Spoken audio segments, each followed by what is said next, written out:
सरकारी योजना ज्या आहेत, माननीय मुख्यमंत्री एकनाथ शिंदे साहेब, उपमुख्यमंत्री देवेंद्र फडणवीस आणि अजितदादा यांच्या नेतृत्वाखाली अनेक सरकार योजना सर्वसामान्य घटकांपर्यंत जनसामान्यांसाठी काही योजना जाहीर करत आहे आणि त्याची अंमलबजावणी पण सुरू आहे।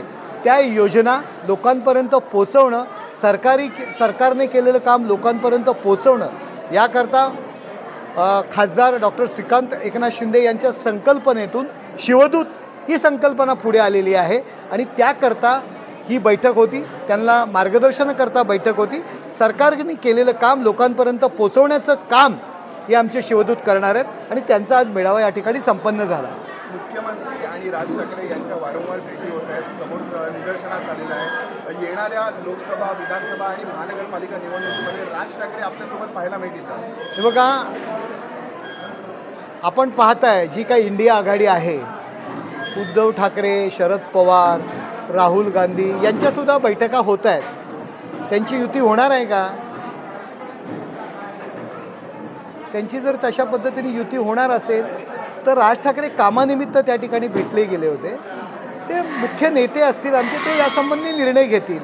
त्या बैठकीमध्ये काय घडलं हे आम्हाला माहिती नाही, त्यामुळे त्याविषयी काय बोलणं मला काही उचित वाटत नाही। सर, तुम्ही पदाधिकाऱ्यांची कान टोचले, म्हणजे इकडे मतभेद नाही आहेत, मतभेद जे असतील ते मिटवा, म्हणजे काँग्रेसला मतभेद आहेत कार्यकर्ते, हे बघा, मान्य करता तुम्ही? एका घरात जेव्हा 4 भाऊ राहतात तेव्हाही त्यांचे वैयक्तिक मतभेद असतात।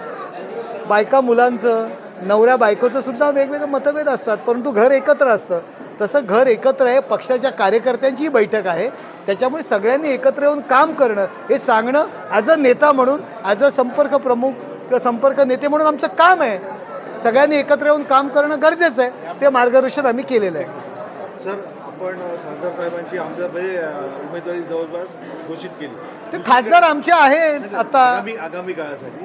तर दुसरीकडे भाजप ते शिवसेना, हे बघा, युती आहे, प्रत्येकजण आपल्या कार्यकर्त्यामध्ये प्रोत्साहन आणण्याकरता ते कुठल्या दृष्टीने त्यांना काय म्हणाले ते आम्हाला माहिती नाही, तुम्ही म्हणताय, परंतु या ठिकाणी आत्ताचे ते शिवसेनेचे खासदार आहेत, शिवसेनेचे खासदार म्हणून निवडून आलेले आहेत, त्यामुळे भविष्यातले सुद्धा ते आमचेच खासदार आहेत, त्याच्यामध्ये कुठल्याही प्रकारची शंका नाही।